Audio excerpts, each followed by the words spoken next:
तो समुद्रगुप्त के बाद उसका बेटा है उत्तराधिकारी बनकर, जो चंद्रगुप्त सेकंड है या फिर विक्रमादित्य के नाम से उसे जाना जाता है। उसे चंद्रगुप्त या विक्रमादित्य के नाम से उसने मात्र अपने पिता के साम्राज्य का विस्तार ही नहीं किया, बल्कि इस युग के वंशों के साथ उसने वैवाहिक संबंध किए। इट मीन्स उसने बहुत सारे जो साम्राज्य को थोड़ा वास्ट किया, बड़ा किया, और किया क्या, उन्होंने विवाह ज़्यादा किए थे, जिससे साम्राज्य थोड़ा बड़ा था और साम्राज्य को उसने मजबूत बनाया था। गुप्त काल का एक मैप आपको मिलेगा यहाँ पर 7.1 पे। तो उसमें गुप्त काल में जो जो पॉइंट जो दिखाए जा रहे हैं वो एरिया उस टाइम पे गुप्त काल का था, गुप्त शासकों का था। उसने नागा राजकुमारी कुबेर नाग, मैंने कहा था नागवंश में मिलसी ऐसा होता है कि उसके किंग के में नाग लगता है, किंग के एंड में नाग के रूप में यूज किया जाता है। तो उसमें एक राजकुमारी थी जिसका नाम था कुबेर नाग, ठीक है। इनसे विवाह किया था उन्होंने, और तथा उनकी प्रभावती नाम की एक पुत्री थी। प्रभावती का विवाह दक्षिण में शासन कर रहे वकाटक वंश के एक शासक रुद्रसेन द्वितीय से हुआ था। तो उनकी एक बेटी हुई थी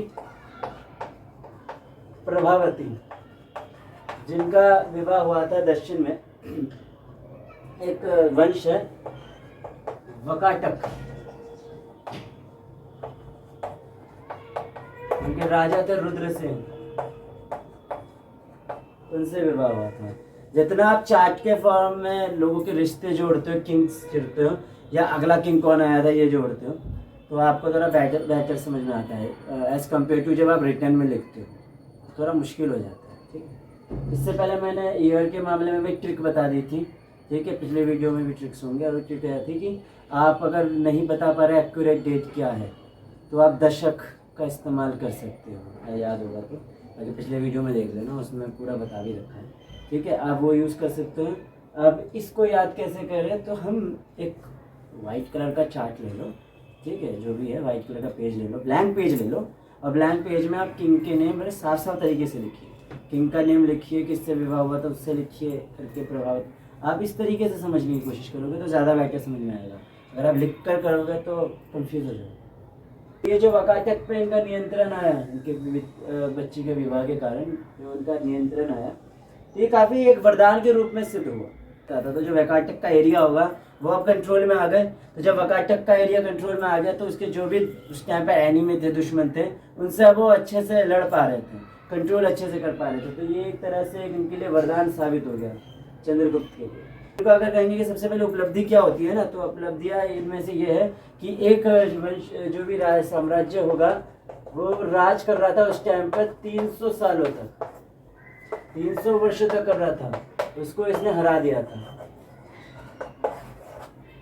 डिफीट किया था उसे। तो ये इनका एक महानतम विजय के रूप में माना जाता है। इस विजय के फलस्वरूप गुप्त साम्राज्य की सीमाएं भारत में पश्चिमी तट की ओर बढ़ गई।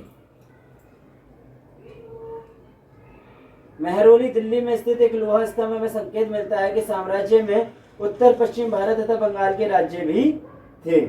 महरौली में आपको वो लोहा का स्तंभ मिलता है जो कुतुब मीनार में है, आयरन पिलर जो जंग नहीं खाता, ऐसा जो है उसमें साइंटिफिक रिसर्च चल रही है। वो जो पिलर है वो असल में विक्रमादित्य का था। चंद्रगुप्त द्वितीय के कला और साहित्य के संरक्षण के लिए विख्यात है कि वो कला और साहित्य को काफ़ी ज़्यादा संरक्षण देता था, उनको सिक्योरिटी देता था। उनके दरबार में नवरत्न हुआ करते थे। संस्कृत के महानतम कवि और नाटककार जो थे उनका नाम था कालिदास, नाम आपने सुना होगा। तो कालिदास उनके दरबारी थे। चीनी बौद्ध यात्री फायान जो 404 से 411 ने शासनकाल में भारत की यात्रा की थी। तो फायान आएगा यहाँ पर,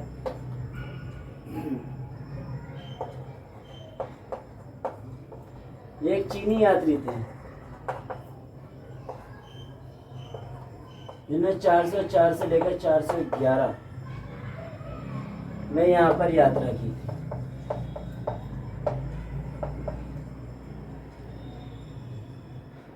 उसने 5वीं शताब्दी के लोगों का विवरण दिया।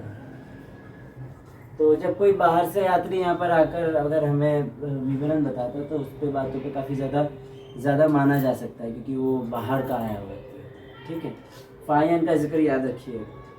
और जहाँ पर ये कालिदास का जिक्र आया था, ये इनके दरबारी थे, इनका नाम भी याद रखिएगा, कालिदास। तो इसमें अगर पतन का पहला कारण माना जाता है तो वो हुण के बार आक्रमण, जिससे बाद में वो विफल होने लग गए। ठीक है, जब स्कंदगुप्त ने कोशिश की थी और उसके बाद धीरे धीरे ये विफल होने लग गया कि बार बार आक्रमण हो रहा है। इसी कारण एक पॉइंट रहता है जिसके कारण पतन का एक कारण बनता है।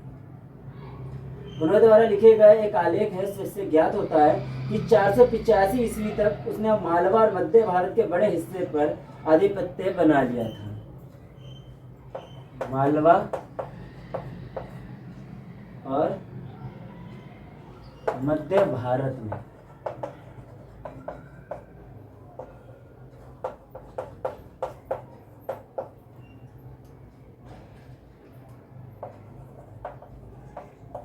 कब्जा, दोनों का मालवा मध्य भारत में कब्जा। तो ये उनका एक आलेख मिलता है जो कब मिलता है 485 ईस्वी कि भाई एक अभिलेख मिलता है, आलेख मिलता है जिसके अंदर ये बताते हैं कि मध्य भारत और मालवा के अंदर उसमें उन्होंने उनका कब्जा हो चुका था। हुन वंश का प्रथम चर्चित जो शासक है वो है तोड़मन।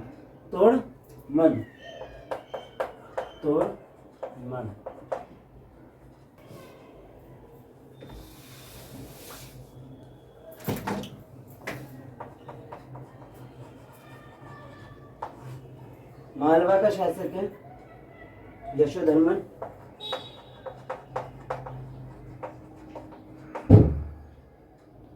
और गुप्त शासक है नरसिंह गुप्त।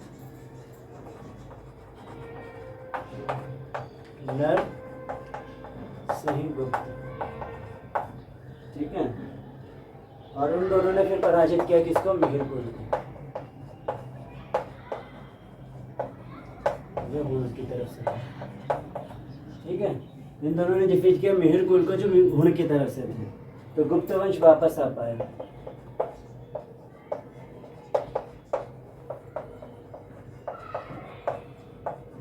गुप्त वंश की वापसी इस तरीके से अगर आप रीड करते हो ना तो बेटर है, लेकिन अगर आप वर्ड लाइन में या पैराग्राफ में करते हो ना थोड़ा कंफ्यूज होगी, आपको पैराग्राफ के हर वर्ड पढ़ने पड़ते हैं। जितना शॉर्ट काट के आप कर सकते हो, फिगर के रूप में बना सकते हो तो उतना ज़्यादा बेहतर है। हुनों के आक्रमण से अतिरिक्त आर्थिक समृद्धि में भी ह्रास हुआ, मतलब जो बहुत ज़्यादा इन्हें अमीरी हो रही थी तो हुनों के आक्रमण के कारण थोड़ी अमीरी में या उनकी आर्थिक रूप में गिरावट आई थी। तो जहाँ पर गोल्ड की कमी होने लग जाती है सिक्कों में तो हम उसी में समझ जाते हैं कि अब जो है आर्थिक रूप से वो शासक कमज़ोर हो रहा है। देखिए जब सिक्के गोल्ड के सबसे खड़े सिक्के इन्होंने चलाया था गुप्त वंश ने, अब जब देख रहे हैं कि गोल्ड नहीं है उसके अंदर बाकी धातु जो थोड़े ज़्यादा है, सिक्के तो चलाएंगे लेकिन सिक्कों के अंदर गोल्ड की कमी आ रही है, इसका मतलब अमीरी कम हो रही है या उनमें जो आर्थिक रूप से समृद्ध थे ना, अमीर थे, वो कम हो रहा है। और अगर गोल्ड आपको ज़्यादा दिख रहा है तो इसका मतलब वो अभी धनी है। कॉमन सेंस है ना, गोल्ड ज़्यादा है इसका मतलब धनी है, गोल्ड कम है इसका मतलब धनी नहीं है। इसका मतलब जो उन्होंने आक्रमण किया था उससे इनके पैसे जो है वो बर्बाद हो रहे थे, आर्थिक रूप से ये कमज़ोर हो रहे थे। जब ज़मीन दी जाती है तो उसके रूप में जो कर वगैरह दिया जाता है उसे ज़मींदारी प्रथा कहते हैं। इस प्रथा के अंतर्गत दान पाने वाले व्यक्ति को मात्र कर संग्रह ही नहीं करना बल्कि दान में भूमि का प्रबंध भी अधिकार दिया जाता था और छोटे शक्ति का केंद्र को जन्म दिया। छोटे छोटे अब क्या होगा तो शासक एक ही होता था और सारे पब्लिक्स उसकी बात सुनती थी, लेकिन अब सबको ऐसे क्या भूमि दान में दे दिया गया जिसके कारण ये अपने आप पे शासक हो गया।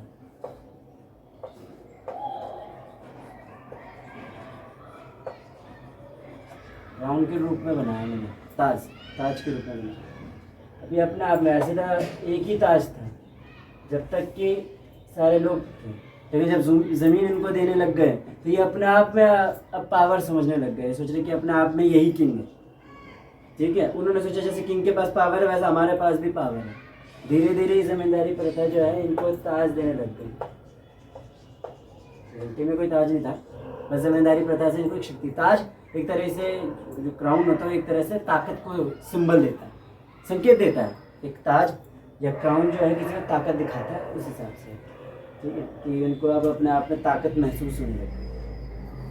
तो जैसे जैसे गुप्त का एंड हो रहा था, गुप्त का पतन हो रहा है, बड़े बड़े छोटे छोटे ऐसे जो है जो राज्य है वो अपने आप में उदय होने लगते हैं।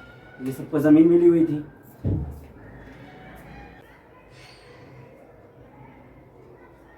तो इसमें प्रमुख रूप रहे थानेसर की पुष्यभूति, कन्नौज के मोखरी, वल्लभी के मेत्रक।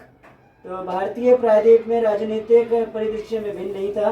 दक्षिण तथा उत्तरी तमिलनाडु में भी क्रमशः चालुक्य और पल्लव मजबूत राजनीतिक शक्तियों के रूप में प्रकट हुए। यहाँ पर आपको अभी नीचे मैत्रक पढ़ाया जाएगा। और वैसे चालुक्य और पल्लव बहुत बड़े किंग हुए थे, मतलब उनका वंश थोड़ा ज्यादा इम्पोर्टेंट है। और गुप्त के पतन होते ही कुछ अलग अलग तरह के जो छोटे छोटे साम्राज्य के छोटे छोटे में थे, उनको सिर्फ नॉर्मली ज़मीन देकर रखा हुआ था, वो अपने आप में पावर महसूस करते हुए उनका उदय होने लग गया। तो सब कह रहे कि अब हम अपने आप से राज चलाएंगे। तब धीरे धीरे इन लोगों का जो उदय हो गया तो अलग अलग वंश शुरू हो रहे हैं। तो इसमें सबसे पहले व्यक्ति का नाम यहाँ पर पढ़ाया जा रहा है, वो है मैत्रक। मैत्रक गुप्त वंश के सहायक मुखिया थे, जिन्होंने पश्चिमी भारत के स्वतंत्र सत्ता की स्थापना की थी। तो उन्होंने सबसे पहले स्टार्ट किया था वेस्ट इंडिया का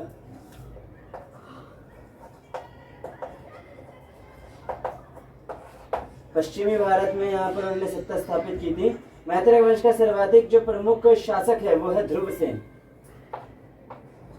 ध्रुवसेन सेकंड, ये सबसे पहला शासक रहा, सर्वाधिक प्रमुख शासक रहा। इनका 8वां वंश तक चल गया था। फिर अरब आए और इनकी पावर जो है वो डाउनफॉल में चली गई। मथुरा में रहा इनका, ठीक है। धीरे धीरे पाटलिपुत्र तक पहुंच गया।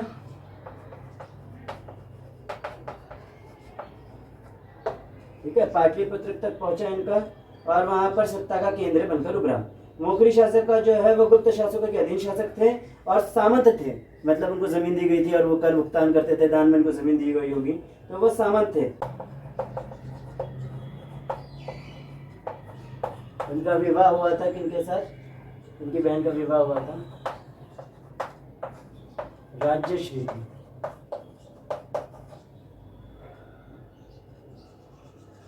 इनका विवाह हुआ था गवर्नमेंट के साथ।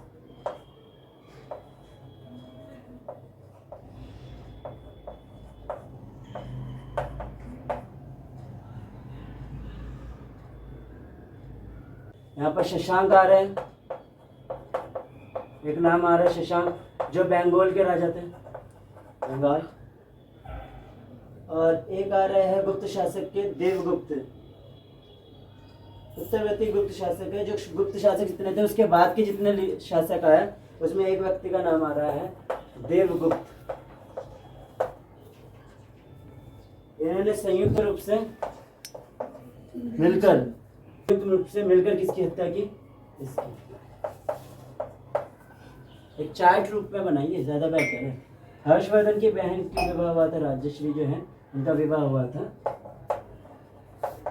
गयवर्धन के साथ। ये एक किंग है, ये दो भी किंग है, एक शशांक है और एक देवगुप्त है।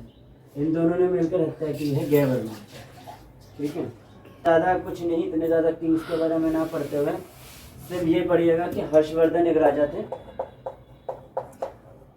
और उनके दरबारी कौन थे, ये देखिए बाणभट्ट।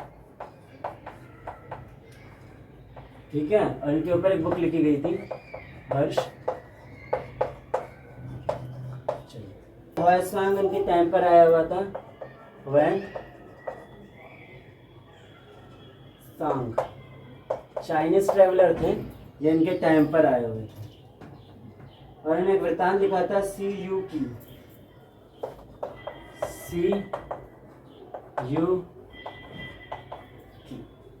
629 से लेकर 44 के बीच में इनकी यात्रा रही है। और उस टाइम पर भारत के बारे में उस टाइम पे लीडर जो रहे या किंग जो रहे हैं और हर्षवर्धन के राज में आए थे तो उनको देख रहे थे, उस टाइम पे क्या क्या था उनके बारे में उन्होंने लिखा है। और भारत में गुज्जर प्रतिहार राजपूत एक बड़ी शक्तियों के रूप में उतरे। गुज्जर प्रतिहार राजपूत, और इनके ऊपर आता है कि गुज्जर प्रतिहार और पाल ये तीनों आपस में काफ़ी ज़्यादा लड़ते रहते थे। यहाँ पर एक राजपूत है जो शासक के रूप में उभरे थे।